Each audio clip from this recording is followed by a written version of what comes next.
All right, guys, so the MP5 NGRS is back after being broken for a while, and Tokyo Marui finally gave me the parts for the charging handle, and it's good to go. It's replaced, and I got my tech to fix it, and we also changed out a few things too. So I thought it would be a nice little casual video for you guys to just talk about the MP5 really quickly. I do want to kind of do a re-review on this thing, but I wanted to kind of just go over the setup and some of the problems with the MP5 once again, for those thinking about getting this for your airsoft adventures. So this is the A5, and it has some modifications to it externally and now actually internally. So obviously we've changed out the handguard to the Magpul, which is obviously a great fit and looks super cool and is my favorite one to go with right now. Only problem with it is that it's super tight, so you do have to shave down the sides here in order for it to fit really easily on when you're putting on the handguard and putting out the battery. But for me personally, I haven't done that, but it'll still fit without that, so that's pretty cool. We also got the Midwest Industries rail piece on here. So this is really good if you want to mount a camera on here, which you're going to do, and also a flashlight button. But I don't actually have a flashlight on this MP5 at this moment. But my tech was able to put this back on very easily without using any Loctite. I'm gonna have to go ahead and Loctite these things after. Also, one thing that we finally got back for the MP5 is the adapter. So the guy I sold this to, my friend, this is actually the exact same MP5 I had in my older videos, and he let me buy it back, and I've been kind of letting it sit in this room ever since. But he finally sent me the adapter because he forgot to give it to me. So we finally have the adapter again for the MP5, and the only issue with this adapter is that over time it does fall off the muzzle, so it ends up shooting downwards. So you have to make sure you can really wedge it in there. See, even here right now it's a little weird, and make sure it doesn't fall left or right. You can see that it kind of really wiggles here like this, and that's just an issue over time as the plastic wears over. The way I fixed this before was putting a piece of tape on the actual muzzle itself, and it was good to go. This time around though, we have a different optic. So instead of the Holosun 510C, which I had before, I'm just using the Maverick Mark II, which is nice lower third co-witness, or kind of a lower third co-witness. It's not exactly the same as like the Maverick Mark I, but it's nice and sleek, nice sleek profile, very clear picture, and I've always liked it. This thing looks so cool right now on this. Look how long this long boy is with the suppressor. I always loved the Tokyo Marui suppressor, and apparently this doesn't work anymore according to my friend, so it's literally just a mock suppressor that I use now. In terms of a tracer I'd use indoors, I'd probably get another one of these or use one of the T238s or even the e-shooter ones that I've gotten in the past and use those as a nice short suppressor, maybe wrap this up so it doesn't look so weird. But I always thought the long suppressor on the MP5 looked really cool, and it's my favorite one to use. Other than that, we haven't really changed anything. These mags are still the same ones from before, 30 round setting, and as you can see, they're made out of steel, I'm pretty sure, because I've thrown these things on the ground like a million times and they've never broken, including concrete. As you can see here, inside, you can see a little blue LED light maybe, and that's because this thing's on free fire mode. So I can actually put the mag in, and it's empty, so nothing's gonna happen, but yeah, it looks like it still works. So that still works, and it's still great. I love the recoil of this thing.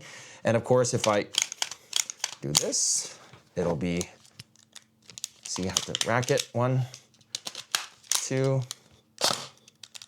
and have to rack it again for it to shoot. So that's like the coolest part about the MP5. And this was actually made of a steel alloy or a zinc alloy or something like that. And it's funny because I broke it, not by slapping it, but I broke it by actually yanking it way too far back and pulling the actual steel out. So this time around, it's gonna gently pull it, reload, and you can still slap it to Kingdom Come, which is cool. I also ordered a second charging handle just in case it breaks again, so I can just easily replace it, which apparently wasn't too hard. It was just like a little piece, and you just kind of like put it in there. It's only like $12, so that was cool.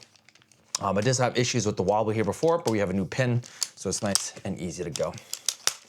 Also, this also has some shooting issues before in the winter. I actually didn't even get to test it this winter. I didn't even actually play Airsoft this winter, but the hop unit would actually shrink, or the nozzle would shrink, so you couldn't actually shoot this thing in the winter or when it got a little cold and with aircon. But I've sent it to Marui last year to fix that, so they fixed it, but it only accepts Tokyo Marui BBs.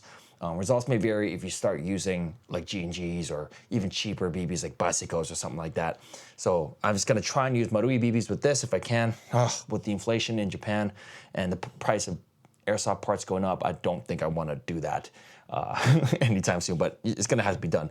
So one other thing that we've changed this time around is that we've actually changed the hop rubber inside. So it's no longer the stock Marui hop rubber, and I've heard that when you change out the rubber in combination with the nozzle fix, that this thing actually shoots properly in the winter. I'm probably not gonna risk it to check, but it is summer at the time of this recording, or beginning of summer basically, and we're not gonna have issues with that in the future. So I'm hoping to use this with that new hop rubber, which is the Prometheus AEP purple hop rubber.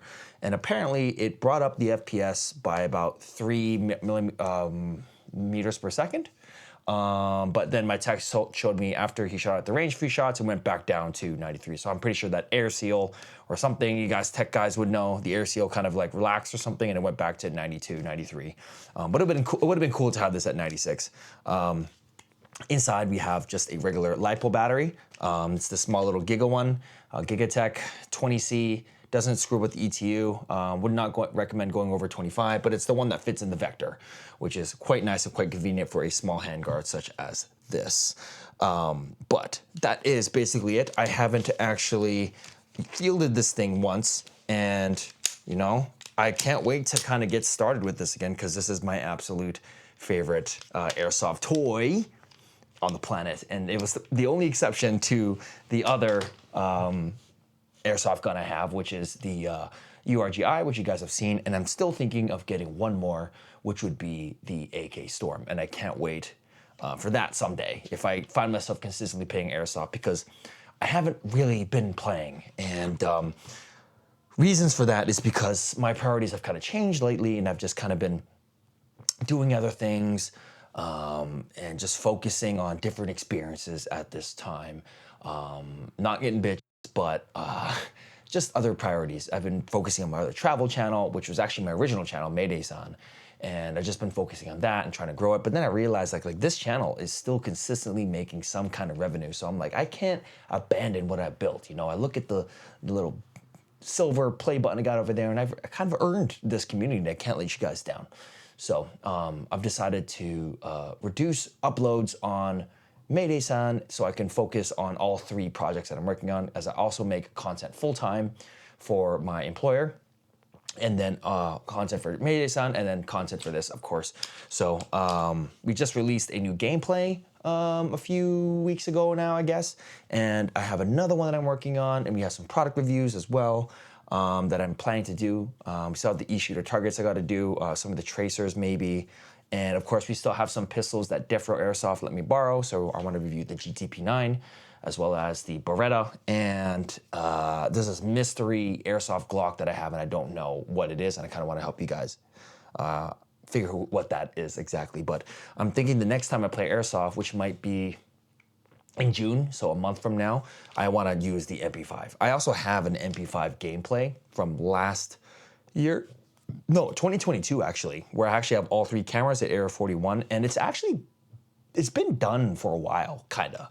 Like I've put the gameplays together for at least one part of it, but it's just kind of annoying working with 3 cameras, and the lighting is weird, and it's just a lot of work. So I haven't actually got around to finishing it. And it's under the 8-minute mark, so I kind of want to get it over 8 minutes so that I can get that sweet ad revenue. But anyways, I thought I made a quick video about this and just kind of getting it back. The MP5 is back, my friends, and I can't wait to make gameplays with it and content moving forward. And maybe one more video with some friends. So, Whiskey and Gun Podcast 2, update on that. Didn't really seem to perform that well. I still haven't really gotten around to making the shorts to help promote it. But Stuart and I are talking about continuing the Whiskey and Gun show in some capacity regularly. But I'm just kind of trying to sort things out. It was just Golden Week. Yesterday I was off for 10 days and I just been kind of taking a break from everything. But I'm thinking moving forward with the balance and everything as a creator and also Airsoft and saving money and doing all this and that and balancing my life, I'm thinking that we're gonna be back on schedule with the content on the Airsoft channel. But anyway, guys, thanks so much for watching. If you like this video right here, click this, and yeah, you can watch more content. This was a casual video. I hope you don't expect this kind of quality all the time. You guys know that I put in more work to that. But honestly, what's the word? The creator economy now is all about being casual and real. So who knows? Anyway, I'll see you guys later. Bye-bye.